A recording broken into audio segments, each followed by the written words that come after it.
Hakika matawi ni mlango unaotuingiza katika Juma Kuu, wakati wa neema ya fumbo kuu la Mwokozi wetu. Tunaona picha mbili zinazopingana lakini zinazokamilishana.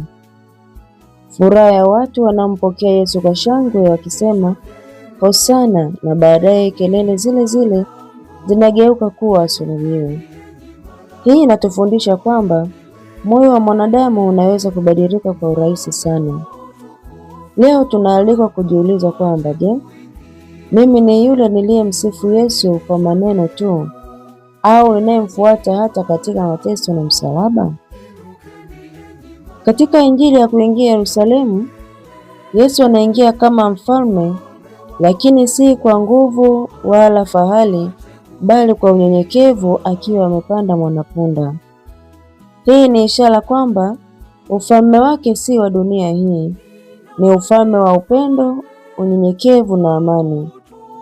Watu wanatandaza mavazi na matawi njiani, wakionyesha heshima, lakini hawakuelewa kikamilifu aina ya mfalme waliyempokea. Mara nyingi nasi tunamkaribisha Yesu katika maisha yetu, lakini hatuko tayari kukubali katika ukweli wake wote, hasa pale anapotualika kubeba msalaba. Somo la kwanza kutoka katika kitabu cha Nabii Isaya linatuonyesha sura ya mtumishi mteswa. Anateswa, anadharauliwa, lakini habadili msimamo wake kwa sababu anamtumaini Mungu. Hii ni picha ya Yesu mwenyewe. Hakurudi nyuma mbele ya mateso, bali alikubali mapenzi ya Baba.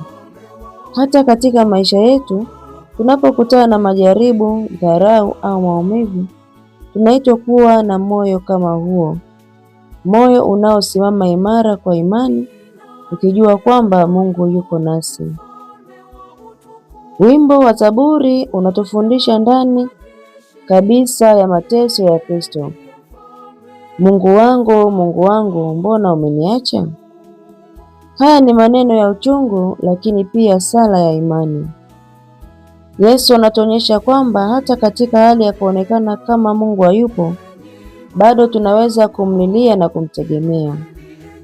Ni mwaliko wetu tusikate tamaa tunapopitia giza la maisha, bali tuendelee kushikamana na Mungu. Mtume Paulo katika waraka wake wa pili, somo la pili, anatufundisha siri ya Kristo. Alijinyenyekeza hadi kufa msalabani. Hapa ndipo tunapata somo kubwa la maisha ya Kikristo.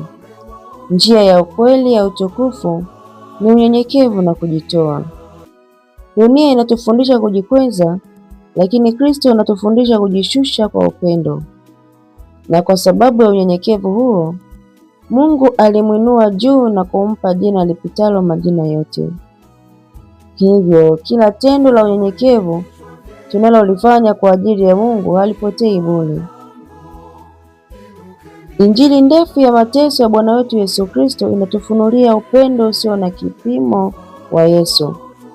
Anaachwa na marafiki, anasalitiwa na Yuda Iskarioti, anakataliwa na Petro mtume, anadhihakiwa, anateswa na hatimaye anasulubiwa msalabani.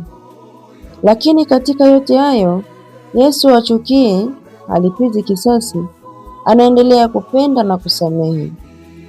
Huu ndio moyo wa Mungu, upendo hata katika maumivu, upendo hata katika wanaokuumiza. Na hii tafakari inatualika kuingia ndani zaidi ya fumbo la msalaba. Si tukio la kihistoria tu, bali ni mwaliko binafsi. Tunapopitia maumivu, kusalitiwa na kukataliwa, tunaweza kuyaunganisha na mateso ya Kristo.